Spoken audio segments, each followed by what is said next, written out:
Hello friends. दोस्तों, आप में से कुछ लोगों को शायद पता होगा, लेकिन ज़्यादातर लोग इस बारे में नहीं जानते होंगे कि एक बीमारी होती है दोस्तों, जिसका नाम होता है सोमैटिक सिम्पटम डिसऑर्डर। इसमें दोस्तों क्या होता है कि पेशेंट को लक्षण महसूस होते हैं और उन लक्षणों के पीछे लेकिन कोई बीमारी नहीं होती। फॉर एग्जांपल, इसमें किस किस तरह के लक्षण हो सकते हैं। ऐसा हो सकता है कि पेशेंट को बहुत ज़्यादा पेट में दर्द होना अचानक से स्टार्ट हो गया। अब दोस्तों ठीक से जांच कराएगी पेट की तो पता लगा कि पेट में कोई प्रॉब्लम है ही नहीं, लेकिन पेशेंट को पेट में दर्द दोस्तों महसूस हो रहा था। इसी तरह से दोस्तों अगर और एग्जांपल है तो क्या हो सकता है कि पेशेंट को सपोज़ कहीं पे भी बॉडी में दर्द हो सकता है अचानक से। सपोज़ हाथ में दर्द स्टार्ट हो गया या पैरों में दर्द स्टार्ट हो गया।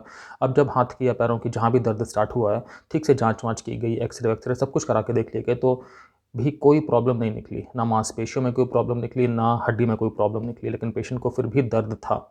तो दोस्तों ये जो कंडीशन है ना, जिसमें कि सिम्पटम तो आ रहे हैं, मतलब लक्षण तो पैदा हो रहे हैं, लेकिन उन लक्षणों के पीछे कोई बीमारी नहीं निकल रही है।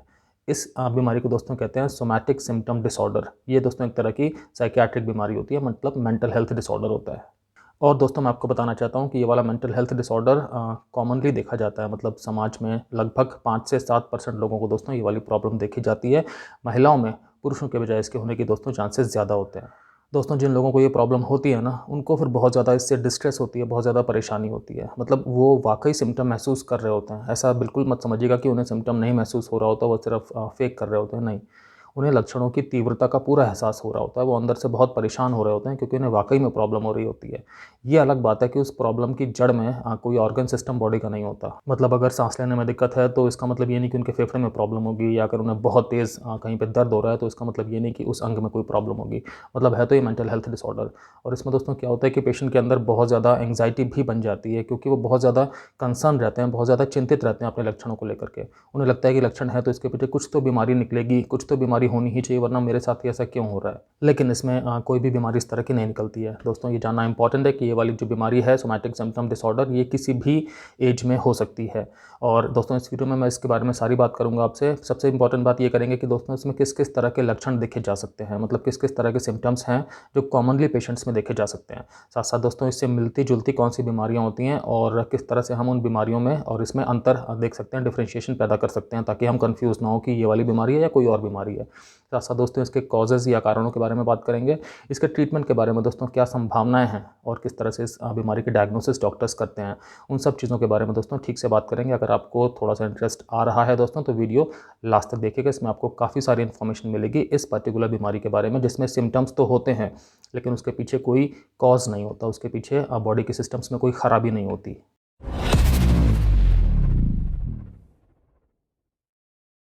दोस्तों मैं हूं doctor Kamal Singh, x armed forces medical college, x Fortis hospital, x a lot of corporate hospitals. दोस्तों मुझे 20 साल से भी ज़्यादा का क्लिनिकल एक्सपीरियंस है और मैंने critical care medicine, internal medicine, emergency medicine और फैमिली मेडिसिन में दोस्तों बहुत सारी प्रैक्टिस की है। तो दोस्तों लक्षणों की बात करना स्टार्ट करते हैं। एक चीज़ और भी जानना वैसे इंपॉर्टेंट है, मैं आपको बताता हूँ कि इसमें ऐसा भी नहीं है कि जो भी लक्षण हैं वो सारे पेशेंट्स में एक जैसी सीवियरिटी के होंगे या एक जैसी गंभीरता के होंगे, या आप कह सकते हो कि उसे एक जैसी तीव्रता के होंगे। तो ऐसा हो सकता है कि मान लो 2 पेशेंट हैं और दोनों को ही पेट दर्द वाली चीज़ है और दोनों पेशेंट्स को बीमारी यही वाली है, सोमैटिक सिम्पटम डिसऑर्डर। तो ज़रूरी नहीं है कि जितना तेज़ पेट में दर्द पहले पेशेंट को हो रहा हो उतना ही तेज़ दूसरे को भी हो रहा हो। ठीक है? ये इंपॉर्टेंट है कि इसमें जो सिम्पटम्स की सीवियरिटी है वो अलग-अलग हो सकती है। साथ-साथ दोस्तों नॉर्मली सिम्पटम्स की एक रेंज होती है जो इन पेशेंट्स में देखी जाती है। मतलब ऐसा नॉर्मली नहीं होता कि एक ही सिम्पटम देखा गया। नॉर्मली एक से ज़्यादा सिम्पटम होता है, एक भी देखा जा सकता है। अब अगर दोस्तों सिम्पटम्स की बात करना स्टार्ट करें तो किसी भी जगह पर बॉडी में दर्द हो सकता है, दर्द का एहसास हो सकता है। तो आप समझ रहे हैं किसी भी जगह, मतलब कहीं पे भी हो सकता है। सर में दर्द है, हाथों में, पैरों में, पेट में, किसी भी जगह पे दर्द हो सकता है और पेशेंट दर्द के लिए गोलियाँ भी खा रहे हैं। पेशेंट दर्द के लिए लोगों से मशवरे कर रहे हैं, कुछ भी कर रहे हैं, डॉक्टर के पास भी जा रहे हैं, दिखा रहे हैं, कोई बीमारी नहीं निकल रही है, ये वाली कंडीशन है। लेकिन दर्द अपने आप में एक कॉमन सिम्पटम है। दोस्तों अगला सिम्पटम है कि पेशेंट को सांस लेने में अचानक से दिक्कत का सामना करना पड़े, या सांस लेने में दोस्तों पेशेंट को परेशानी हो, मतलब तेज़ तेज़ सांस आए, सांस लेने में मेहनत करनी पड़े। ये वाली कंडीशन दोस्तों इसमें देखी जा सकती है। दोस्तों ऐसा भी हो सकता है कि पेशेंट को बहुत ज़्यादा अचानक से बहुत ज़्यादा थकान महसूस हो, जिसे हम कहते हैं कि बहुत ज़्यादा फिटीग हो गई पेशेंट को। तो ये वाली कंडीशन भी इसमें, ये वाला लक्षण भी देखा जा सकता है। अगर डॉक्टर्स जांच करेंगे तो उस थकान के पीछे कोई भी कारण नहीं पता लगेगा, क्योंकि ये वाली प्रॉब्लम है जिसमें कि कारण नहीं होता, सिर्फ लक्षण होता है। तो बहुत ज़्यादा थकान हो सकती है दोस्तों, बहुत ज़्यादा वीकनेस भी हो सकती है। थकान और वीकनेस दोनों अलग अलग चीज़ें होती हैं। वीकनेस का मतलब हो गया कमज़ोरी, किसी भी चीज़ को उठाने में कमज़ोरी, चलने फिरने में कमज़ोरी, मतलब कोई भी काम करने में कमज़ोरी। थकान अलग चीज़ है। थकान में तो ऐसा होता है कि बॉडी बहुत ज़्यादा भारीपन लग रहा होता है, ऐसा लग रहा होता है कि उठ ही नहीं पा रहे हैं, ठीक है ना? दोस्तों पेशेंट्स को लाइट हेडेडनेस भी हो सकती है। इसका मतलब हो गया कि आप समझ सकते हैं कि डिज़ीनेस, मतलब कि पेशेंट जैसे खड़े हो रहे हैं तो उन्हें ऐसा लग रहा है कि अचानक से बहुत ज़्यादा कमज़ोरी हो गई। ऐसा लग रहा है कि आँखों के सामने अंधेरा सा छा रहा है, गिर तो नहीं जाएँगे, इस तरह वाली कंडीशन, मतलब आप जिसे कह सकते हो कि थोड़ी-थोड़ी बेहोशी वाला जो सेंसेशन होता है ना, कि बेहोशी तो नहीं हो जाएगी मुझे, ऐसा वाला एहसास पेशेंट्स को हो सकता है। दोस्तों एक और सिम्पटम है कि पेशेंट को पेट में दर्द हो सकता है। इस वाली कंडीशन में पेट में दर्द तेज़ भी हो सकता है, नॉर्मल भी हो सकता है, लगातार बना भी रह सकता है, कभी-कभी हो रहा है, कभी-कभी ठीक हो रहा है अपने आप, ये वाली कंडीशन भी हो सकती है। दोस्तों कुछ एक पेशेंट्स को इसमें डाइजेस्टिव सिस्टम की और भी प्रॉब्लम्स हो सकती हैं, मतलब कि कॉन्स्टिपेशन बना रहे, ये वाली कंडीशन हो सकती है कि लगातार कब्ज़ बनी हुई है। वो कुछ भी कर रहे हैं, खाना-पीना अपना चेंज कर रहे हैं, कुछ भी घर के नुस्खे भी ले रहे हैं, तब भी उनकी कब्ज़ में कोई फ़ायदा नहीं हो रहा। डॉक्टर के पास गए, टेस्ट-वेस्ट कराए, सब कुछ ठीक निकला, डॉक्टर के पास भी कब्ज़ का कोई कारण नहीं निकला, तो बस फिर कब्ज़ ठीक करने की दवाई दी गई और कुछ नहीं किया गया। तो लगातार अगर कब्ज़ बनी रहे, ये भी अपने आप में एक सिम्पटम हो सकता है दोस्तों। और ऐसा भी हो सकता है पेशेंट को लूज़ मोशन होना स्टार्ट हो जाए, जिसके पीछे कोई कारण ना हो। तो मतलब डाइजेस्टिव सिस्टम की दोस्तों दोनों प्रॉब्लम्स हो सकती हैं, कब्ज़ भी बनी रह सकती है और लूज़ मोशन भी हो सकता है। दोस्तों कई सारे पेशेंट्स को ये भी महसूस होता है कि जब वो फिज़िकल रिलेशनशिप्स बनाते हैं, जब वो सेक्सुअल एक्ट में शामिल होते हैं, उस टाइम पे उन्हें पेन बहुत ज़्यादा होता है, उनके अपना जो भी प्राइवेट पार्ट्स हैं वहाँ पे, अंदरूनी अंगों में उनके दर्द बहुत ज़्यादा होता है। तो दोस्तों ये भी अपने आप में एक लक्षण है जो कि इस प्रॉब्लम में देखा जा सकता है। दोस्तों अगर आपको ये वीडियो अच्छा लग रहा हो, अगर आप समझ पा रहे हो टॉपिक को, तो प्लीज़ लाइक कर दीजिएगा। अगर आपने अभी तक मेरे चैनल को दोस्तों सब्सक्राइब नहीं किया है तो सब्सक्राइब भी कर दीजिएगा। दोस्तों ये वाली कंडीशन ऐसी होती है, ये वाली जो बीमारी होती है सोमैटिक सिम्पटम डिसऑर्डर, इसमें दोस्तों पेशेंट्स के जो थॉट्स हैं, मतलब जो भी उसके सारे के सारे विचार हैं, जो उसकी फीलिंग्स हैं, जो उसका बिहेवियर है, सब कुछ उसके सिम्पटम्स के इर्द-गिर्द ही घूमता रहता है। उसके सिम्पटम्स उसे इतना ज़्यादा परेशान करते हैं एक्चुअली, इतना ज़्यादा उसको डिस्ट्रेस कर देते हैं कि बस पेशेंट का दिमाग पूरी तरह से इसी चीज़ में लगा रहता है कि मुझे क्या बीमारी हो गई, ये बीमारी क्यों नहीं डायग्नोज़ हो रही है, मैं इतनी ज़्यादा तीव्रता वाले लक्षण महसूस कर रहा हूँ, तो ये चीज़ ठीक क्यों नहीं हो रही है। बाकी लोगों में तो होता है, तो उनमें पता लग जाता है क्या चीज़ है, मेरे साथ है लेकिन पता नहीं लग पा रहा है कि क्या है। तो ऐसे में दोस्तों क्या होता है, पेशेंट बार-बार डॉक्टर चेंज करते हैं, पेशेंट बार-बार अलग-अलग किस्म के लोगों से बात करते हैं कि आपको इस तरह की तकलीफ़ थी, आपको उससे क्या करके फ़ायदा हुआ, और बस एक सर्कल में घूमते रहते हैं। अगर वो किसी मेंटल हेल्थ प्रोफेशनल के पास पहुँच जाएँगे, फिर तो चीज़ डायग्नोज़ हो जाती है कि उन्हें ये वाली प्रॉब्लम है, वरना तो फिर चक्कर लगाते रहते हैं इसमें। मैं आपको बताता हूँ कुछ बिहेवियर जो कि ऐसे पेशेंट्स में देखा जा सकता है। उन्हें ये लगता है कि उनके डॉक्टर्स ठीक से उनका इलाज नहीं कर पा रहे हैं, मतलब उनके डॉक्टर्स में इतनी कैपेबिलिटी नहीं है, या उनके डॉक्टर्स उन्हें सीरियसली नहीं ले रहे हैं, या उनके डॉक्टर्स कुछ मिस कर दे रहे हैं, जिससे उनकी बीमारी, जो उनकी असल बीमारी है पीछे वाली, उसकी डायग्नोसिस नहीं बन पा रही है, वो बीमारी पकड़ में नहीं आ पा रही और उनका इलाज शुरू नहीं हो पा रहा। दोस्तों नॉर्मली इन लोगों का बहुत सारा टाइम इसी चीज़ में वेस्ट होता है, इसी उधेड़-बुन में, इसी उलझन में कि मेरे सिम्पटम्स हैं क्या, किस वजह से हैं, कैसे ये पकड़ में आएँगे, कैसे मेरा इलाज होगा। बल्कि दोस्तों ये लोग इस चिंता में इतना ज़्यादा ग्रसित रहते हैं इस चीज़ से कि आप समझिए इनकी जो दिन की नॉर्मल एक्टिविटीज़ भी हैं, वो भी कहीं न कहीं सफ़र कर जाती हैं। जो इन्हें बाकी भी काम करने में अपना टाइम लगाना होता है, अपना मन लगाना होता है, वो चीज़ें अफ़ेक्ट हो जाती हैं, क्योंकि इन्होंने अपने सिम्पटम्स को इतना ज़्यादा उस पे ध्यान दे रखा होता है, क्योंकि इन्हें उस सिम्पटम्स से बहुत ज़्यादा दोस्तों परेशानी हो रही होती है। दोस्तों इन लोगों की एक ये भी टेंडेंसी होती है कि अगर इन्हें डॉक्टर के पास गए, सपोज़ डॉक्टर्स ने इन्हें ठीक से टेस्ट कर लिया और बोला कि आप बिल्कुल ठीक हैं।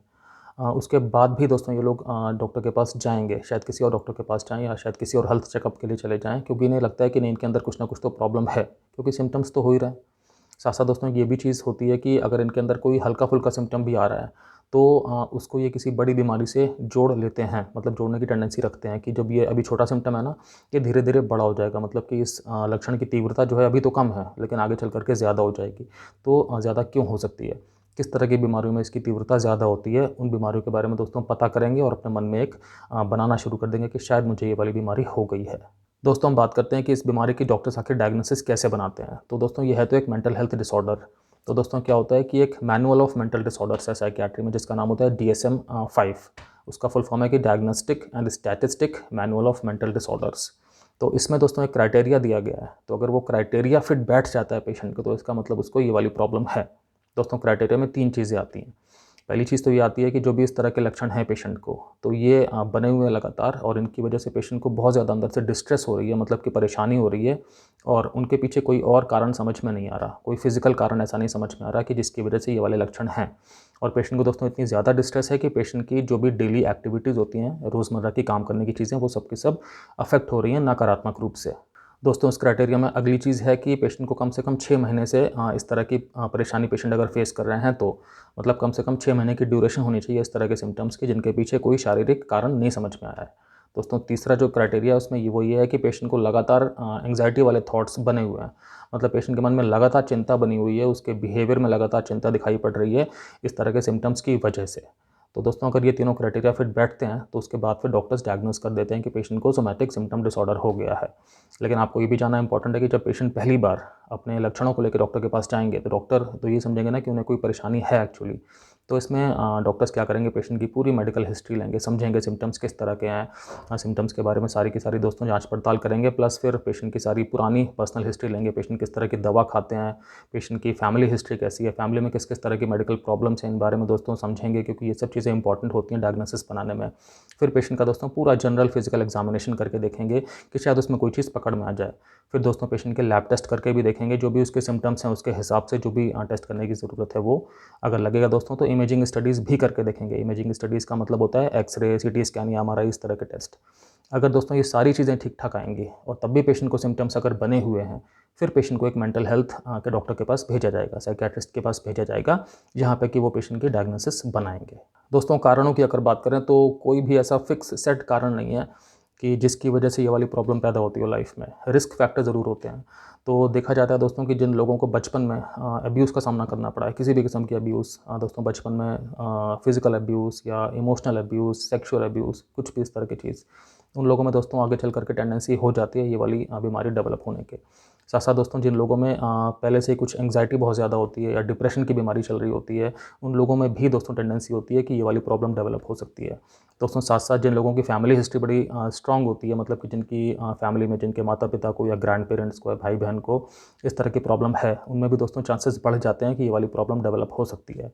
दोस्तों जिन लोगों में अल्कोहल बहुत ज़्यादा लेने की टेंडेंसी है या बहुत ज़्यादा नशे के पदार्थों को लेने की टेंडेंसी है, उनके अंदर भी दोस्तों ये वाली चीज़ देखी जाती है। दोस्तों जिन लोगों ने बचपन में बहुत किसी बीमारी का सामना किया है, कोई बहुत ऐसी बीमारी जिससे कि जिसका इलाज थोड़े लंबे टाइम तक चला हो या जिस बीमारी की वजह से उनको काफ़ी सारी दोस्तों परेशानी का सामना करना पड़ा हो, तो उस बीमारी की वजह से भी दोस्तों, चाहे बीमारी अब वो वाली ठीक भी हो गई हो, लेकिन दोस्तों तब भी चांसेस बढ़ जाते हैं कि ये सोमैटिक सिम्पटम डिसऑर्डर ऐसे लोगों में पैदा हो सकता है। दोस्तों बात करते हैं कुछ मिलती जुलती प्रॉब्लम्स की, कुछ ऐसी प्रॉब्लम्स की जिनमें जो सिम्पटम प्रोफाइल है वो थोड़ा थोड़ा मैच करता है इस वाली बीमारी से, तो मैं आपको उनमें अंतर भी बताऊँगा। दोस्तों पहली चीज़ है जिसका नाम है फैक्टिशियस डिसऑर्डर। तो फैक्टिशियस डिसऑर्डर में दोस्तों क्या होता है कि जो पेशेंट है वो फेक करता है, वो एक बीमारी या बीमारी के सिम्टम्स को फेक कर रहा होता है, मतलब कि वो उसे रियल में महसूस भी नहीं हो रहे हैं, लेकिन वो एक्टिंग कर रहा है अपने किसी फ़ायदे के लिए। ऐसा भी हो सकता है कि वो अपने आप में ना फेक करे बल्कि किसी अपने डिपेंडेंट में फेक कर रहा है, कि जैसे ऐसा बोले कि मेरे बच्चे को बहुत तेज़ बुखार है या मेरे बच्चे को हाथ में दर्द हो रहा है या ऐसा कुछ, खुद को भी बोल सकता है। तो लेकिन इसमें आप देख रहे हैं ना फ़र्क क्या है कि जो सोमैटिक सिम्पटम डिसऑर्डर है इसमें तो पेशेंट को लक्षण सारे के सारे महसूस हो रहे हैं, लेकिन फैक्टिशियस डिसऑर्डर में कुछ भी महसूस नहीं हो रहा, पेशेंट झूठ बोल रहा है, पेशेंट फेक कर रहा है अपने किसी पर्सनल गेन के लिए। दोस्तों अगली बीमारी होती है जिसका नाम है कन्वर्जन डिसऑर्डर। दोस्तों कन्वर्जन डिसऑर्डर में क्या होता है कि पेशेंट को अचानक से सिम्टम्स आ जाते हैं। सिम्टम्स दोस्तों नॉर्मली किस तरह के होते हैं, इस तरह के होते हैं कि जिससे पेशेंट का मूवमेंट या तो अफेक्ट हो जाए या पेशेंट जिस तरह से परसीव कर रहा है चीज़ों को, जिस तरह से पेशेंट चीज़ों को समझ रहा है, चीज़ों को देख रहा है, चीज़ों को महसूस कर रहा है, वो चीज़ अफेक्ट हो जाए। तो इसमें क्या हो सकता है, अचानक से ब्लाइंडनेस हो सकती है, अचानक से अंधापन हो सकता है, या दोस्तों ऐसा हो सकता है कि पेशेंट को नंबनेस हो गई। नंबनेस का मतलब होता है कि पेशेंट को टच करने पे ठीक से ना पता लगे। या दोस्तों इसमें पेशेंट को ऐसा भी हो सकता है कि ऐसा लगे कि फिट्स पड़ रहे हैं, या ऐसा लग सकता है दोस्तों पेशेंट को कि पैरालिसिस हो गया है, पेशेंट बिल्कुल हिल-डुल ही नहीं पा रहे हैं, बिल्कुल मूव नहीं कर पा रहे हैं। तो दोस्तों इस तरह की चीज़ें हो सकती हैं, ये नॉर्मली अपने आप अचानक से ठीक भी हो जाती हैं, कई बार कुछ टाइम के लिए चल भी जाती हैं, उसके बाद ठीक होती हैं। दोस्तों अगर हम कन्वर्जन डिसऑर्डर को सोमैटिक सिम्पटम डिसऑर्डर के साथ में कंपेयर करें, तो कन्वर्जन डिसऑर्डर में पेशेंट को अंदर से बहुत ज़्यादा एंग्जाइटी नहीं है, बहुत ज़्यादा वरी नहीं है, बहुत ज़्यादा चिंता नहीं है अपने सिम्टम्स को, अपने लक्षणों को लेकर के। लेकिन सोमैटिक सिम्पटम डिसऑर्डर में दोस्तों पेशेंट को लगातार ये चिंता बनी हुई होती है कि मुझे इस तरह की चीज़ें क्यों हो रही हैं। दोस्तों ये भी देखा जाता है कि जो कन्वर्जन डिसऑर्डर वाले पेशेंट्स होते हैं ना, उनको भी ज़्यादातर अंदर से डिप्रेशन या एंग्जाइटी पहले से बनी हुई होती है। तो ऐसा भी नहीं कि वो जानबूझ करके फेक कर रहे हैं, उनके अंदर भी ये सारी जो भी प्रॉब्लम्स आती हैं वो उनको रियलिटी में आती हैं, ठीक है, लेकिन फिर वो उसके बाद नॉर्मली अपने आप चली जाती हैं, या डॉक्टर के पास जाने के बाद डॉक्टर्स कुछ ट्रीटमेंट करते हैं और वो चीज़ अपने आप ठीक हो जाती है। दोस्तों कन्वर्जन डिसऑर्डर को फंक्शनल न्यूरोलॉजिकल सिम्पटम डिसऑर्डर भी कहते हैं, और ये भी दोस्तों अपने आप में एक मेंटल हेल्थ प्रॉब्लम ही है, क्योंकि इसमें भी जिस तरह के सिम्टम्स हैं ना, अब कोई घबरा जाएगा कि सिम्टम इस तरह के कि पेशेंट ने अचानक से बिल्कुल ऐसा लग रहा है पैरालिसिस हो गया पेशेंट को, या पेशेंट को अचानक से आंखों से दिखाई नहीं पड़ रहा, तो बिल्कुल घबरा से जाएंगे जो आसपास वाले लोग होते हैं, जो फैमिली या फ्रेंड्स होते हैं। लेकिन इसमें भी क्या है कि कोई अगर टेस्ट वेस्ट करेंगे तो कोई पीछे कारण नहीं निकलेगा इसमें भी कि इस कारण की वजह से ऐसा हुआ था। तो बस ये है कि मेंटल हेल्थ प्रॉब्लम है तो इसमें भी दोस्तों एक साइकियाट्रिस्ट के पास ही जाना चाहिए ताकि वो इस चीज़ को नॉर्मली ठीक से अप्रोच करें और इसमें ठीक से आपको ट्रीटमेंट दें, ठीक से इसका मैनेजमेंट करें। दोस्तों अगली चीज़ है जिसका नाम है इलनेस एंग्जाइटी डिसऑर्डर। इस वाली प्रॉब्लम में क्या होता है, कोई सिम्टम नहीं है और कोई बीमारी भी नहीं है। बस ऐसा है कि पेशेंट को अंदर से ये एहसास होता है कि मुझे कोई ना कोई बीमारी हो सकती है या होने वाली है, जिसे हाइपोकॉन्ड्रियासिस भी कहते हैं। तो इसमें पेशेंट बस अपने अंदर एक चेक करता रहता है कि हाँ, कहीं मुझे खांसी तो नहीं आ रही, या कहीं मेरा तापमान ज़्यादा तो नहीं है, या कहीं मुझे सांस लेने में दिक्कत तो नहीं हो रही।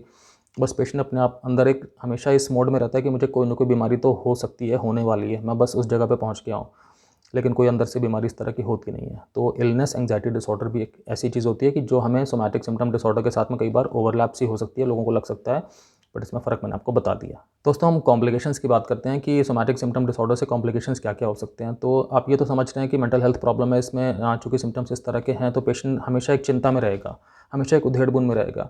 तो आप समझिए दोस्तों, इसमें सबसे बड़ा कॉम्प्लिकेशन तो यही है कि पेशेंट की जो क्वालिटी ऑफ लाइफ है वो कितनी डिस्टर्ब है, कितनी अफेक्ट है। वो नॉर्मली किसी भी जगह पे बैठा है, उठ रहा है, उसके मन में यही सब चल रहा है कि मुझे अभी अचानक से बहुत ज़्यादा तेज़ सिम्टम हो रहा है या होने वाला है, इसका कोई इलाज नहीं है, कुछ पता नहीं लग पा रहा है कि ये चीज़ क्या है, तो इसका इलाज कैसे होगा, मैं कब ठीक होऊंगा। तो इसमें क्या होता है कि पेशेंट का ध्यान सारा का सारा ना इन्हीं चीज़ों पे लगा रहता है, तो नॉर्मली अपनी लाइफ में, अपने काम में उसका ध्यान नहीं लग पाता। साथ साथ दोस्तों इसमें ये भी एक कॉम्प्लिकेशन है कि कई बार इस तरह के पेशेंट्स को एंग्जाइटी या डिप्रेशन की शिकायत संभावना हो जाती है कि इस तरह की चीज़ें उनके अंदर डेवलप हो जाएंगी। दोस्तों इलाज की बात करते हैं। तो सोमैटिक सिम्पटम डिसऑर्डर का दोस्तों इलाज करना भी अपने आप में थोड़ा सा ट्रिकी भी कई बार हो सकता है, क्योंकि पेशेंट को ये ठीक से एहसास नहीं होता स्टार्टिंग में, क्योंकि उसे तो ये लगता ही है ना कि मुझे तो सिम्टम है, जब मुझे हाथ में दर्द हो रहा है तो प्रॉब्लम तो कुछ हाथ में निकलनी चाहिए ना। डॉक्टर साहब कह रहे हैं कि मेरे शायद दिमाग में कुछ प्रॉब्लम है, मतलब मुझे कोई मेंटल हेल्थ प्रॉब्लम है। तो कई बार पेशेंट इस चीज़ में ऊपर से तो हाँ हाँ कर भी देते हैं, क्योंकि हाँ कुछ निकल नहीं रहा तो क्या होगा, बट उनके मन में बनता रहता है कि नहीं, कुछ ना कुछ और प्रॉब्लम है, कुछ ना कुछ ऐसी चीज़ें जो इनकी पकड़ में नहीं आ रही है। इस वजह से क्या होता है कि पेशेंट को ये भी नहीं पता होता अंदर से कि जितना पेशेंट एंग्जाइटी में रहेंगे, जितना पेशेंट चिंता में रहेंगे, उतना उनके सिम्टम्स की तीव्रता भी बढ़ने के आसार रहते हैं। दोस्तों इसमें ट्रीटमेंट का जो फोकस होता है वो पूरा इस चीज़ पे होता है कि पेशेंट को जो भी सिम्टम्स महसूस हो रहे हैं वो सिम्टम्स महसूस ना हो। तो दोस्तों इसमें कॉग्निटिव बिहेवियर थेरेपी होती है, जो एक तरह की टॉक थेरेपी होती है, उसका बहुत ज़्यादा अच्छा रोल देखा गया है, बहुत इंपॉर्टेंट रोल उसका देखा गया है।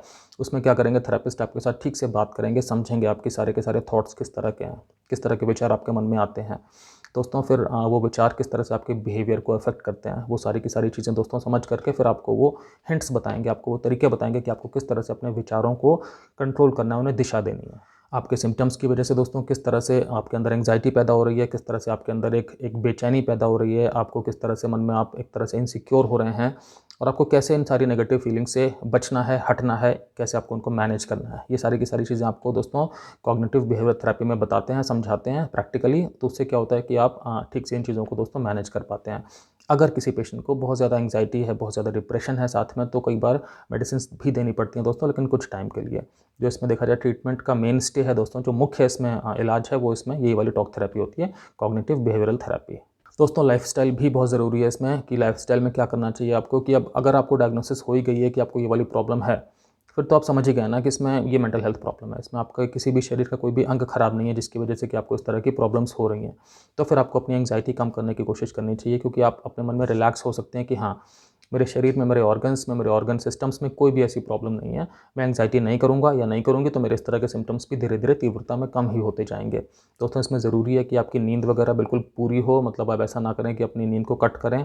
साथ साथ आप जितना मेंटल स्ट्रेस से दूर रहेंगे दोस्तों, ये चीज़ आपकी उतनी हेल्पफुल होगी आपको बीमारी को मैनेज करने में। इसमें दोस्तों ये भी इंपॉर्टेंट है कि आपकी डाइट बिल्कुल बैलेंस्ड हो, आप फिजिकल एक्सरसाइज भी करते रहें जितना भी आप कर सकते हैं, अपनी एज के हिसाब से, अपनी फिजिकल कंडीशन के हिसाब से। दोस्तों अगर आपके अंदर कुछ इस तरह की बैड हैबिट्स हैं, जैसे अल्कोहल लेने की या स्मोकिंग करने की दोस्तों, या कुछ भी नशे के पदार्थ लेने की, या अगर आप दोस्तों ज़रूरत से ज़्यादा कैफ़ीन इंटेक करते हैं किसी भी फॉर्म में, कॉफ़ी बहुत ज़्यादा पी रहे हैं, या कुछ भी इस तरह के एनर्जी ड्रिंक्स बहुत ज़्यादा पी रहे हैं, दोस्तों आपको ये सब चीज़ें इनका ध्यान रखना चाहिए। आपको ये सब चीज़ें दोस्तों कर्टल करके ख़त्म कर देनी चाहिए। दोस्तों आपकी मेंटल हेल्थ तभी ठीक रह सकती है जब आप के अंदर एक पीसफुल माहौल हो, जब आप किसी चीज़ के ऊपर इस तरह से डिपेंडेंट ना हो। दोस्तों जब आप अपने डॉक्टर से ठीक से समझेंगे उनकी बात को, उनकी एडवाइस को प्रॉपर्ली आप फॉलो करेंगे, आप उनके साथ सारे के सारे जो भी फॉलोअप हमें आपको बुलाते हैं ना, वो उस टाइम पे आप जाएंगे उनके पास। ये नहीं कि हाँ बस मुझे फ़ायदा हो रहा है तो मैं अब घर पे रहूँगा, ये तो बिल्कुल भी नहीं करना है इसमें। ठीक है फ्रेंड्स, जब आप ये सारी की सारी चीज़ें करेंगे फिर आपको डेफिनेटली देखा जाता है कि इस तरह के पेशेंट्स को फ़ायदा होता है और वो सिम्टम्स से दोस्तों बाहर आ पाते हैं, नॉर्मल लाइफ जी पाते हैं।